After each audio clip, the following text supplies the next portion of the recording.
What's up, fight fans? This is Kurt DeVille with Counterpunch Boxing News, and I have some new news concerning Deontay the Bronze Bomber Wilder. In one round, he knocked out Dominic Brazil. They had a couple exchanges before the massive knockout of the right hand. Dominic Brazil, like I told you guys, he was just too slow. He couldn't react. He couldn't pull the trigger as fast. Obviously, the weight that Deontay Wilder could have possibly made a factor in the knockout, but it definitely didn't affect his speed. And that was my question I had going in when I heard up that he was trying to bulk up. You know, originally he wanted to bulk up to like 230. He looks good and solid at 223. You could tell in his shoulders and his arms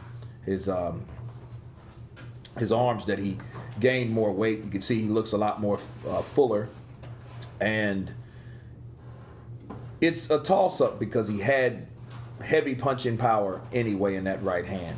However, he did suffer a injury or a sprain. He said his hand felt numb, and I think it was when he tried to throw a left hook to the body, and I think he overextended his arm. So it was an impressive knockout. It happened so fast. It reminds me of when I used to watch the Mike Tyson fights. You get guys over, you get a party going, you go to the bathroom, you come back and the fight's over. That's what it reminded me of. This is segments of that. Put some water on him. Dominic Brazil, I know that he must feel very embarrassed, but the good thing about this whole thing was after the fight was over, Deontay Wilder did hug him and embrace him despite what you seen for the build-up. We knew this wasn't a pay-per-view worthy fight. Good thing it wasn't, because we would have been very, very disappointed. But he showed ring generalship. He showed class by embracing Dominic Brazil, because of course you know they had an altercation that happened outside the ring, and I'm glad that it's showing that he's growing to a certain extent. Now, of course, Jim Gray was the person that asked him when the fight was going to happen, and he didn't really give a concrete answer, but Jim Gray did, and I'm going to let you guys hear it for just a second on what he had to say.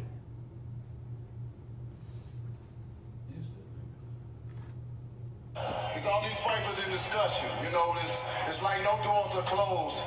All teams, all parties that's involved are talking. And that's a great thing about it. And we know that when the big fights happen, everything goes silent.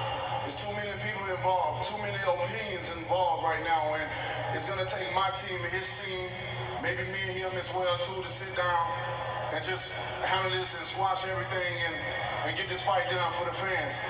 But I won't be because go ahead. This fight will happen. The big fight will happen. I promise you that. We'll come patient, come time, and I just want you guys to have patience and give us a little time to make this thing happen. So we all benefit from it. Not only just you fans, because we risk our lives in here. So we want to make sure we get the best and the most money as possible before we risking our lives. I mean, the head is not meant to be hit in the first place. So just let us get our time to iron out our differences and you guys will know when it happens. Yet you do recognize by what you're saying that with all due respect to these other opponents, the public does not want to see Ruiz. The public does not want to see Dominic Brazil. The public does not want to see whoever this guy is that's fighting Tyson Fury. They want to see you three fight like Ali fought Frazier, like Ali fought Foreman, like Foreman fought Frazier. So to be recognized in that type of breath toward the modern day, you've got to get it on. They don't want to have a whole lot more patience. Most definitely, you know. But you know what the saying is, Jim? Good thing comes to those who wait. You know, all these fights, the great thing about... So, there you had it. You had dialogue between Deontay Wilder and Jim Gray.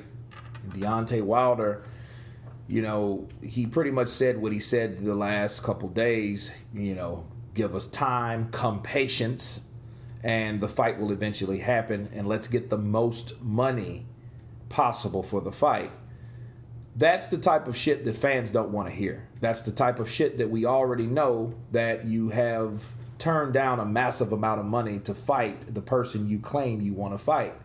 Now, Jim Gray did have a good point, and he put all bullshit aside. A lot of people were thinking, like, why did he say that about Breazeale? And Breazeale was right there. But, you know, he was brutally honest, and that's how you have to be, because you have to say what you really feel. You have to say what's honest about what's going on in the heavyweight division. If the heavyweight division is alive and the lights on the heavyweight division, it has to stay on the heavyweight division by giving us the fights that we want to see. Not hearing excuses about money, because remember, money wasn't the issue with Deontay Wilder, and he's the lowest paid out of all of them. So now he's saying, hey, we got to make the most money possible. Okay, are you talking from your own mouth and your own words? Because it sounds like someone else's words. It really does.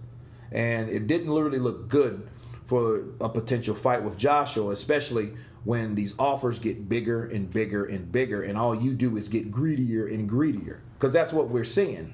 But Jim Gray did lay it down, and I'm glad he was able to say what he had to say and what the fans wanted, because it's about what the fans want. If it's going to be on pay-per-view or whatever, we're paying for that shit. That's going to be $100 if it's on pay-per-view. They want it to be on the zone. That's the whole thing. They want it to be on the zone. They want that platform of pay-per-view to be eradicated. That's another political problem. But regardless of where it's at, it has to happen. But nonetheless, Deontay Wilder did what he's supposed to do. He knocked out Dominic Brazil in a faster fashion than Anthony Joshua did. It took Joshua 7 rounds, guys.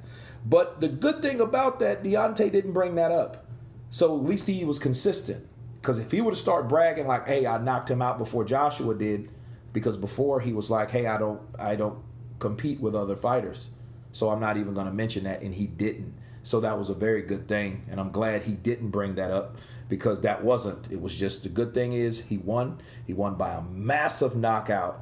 And I'll tell you, and I keep telling people, if Deontay Wilder hits you with that right hand, it doesn't matter who you are. The guy has freakish power. If he hits you in the nose, the jaw, the eye, behind the head, the ear, you're going down. So you got to be careful. And that's what makes these type of fights exciting. And that's why we want to see the best fight the best. But anyway, that's me wrapping it up. This is Kurt DeVille with Counterpunch Boxing News. Please subscribe. And you guys been counterpunched. Peace.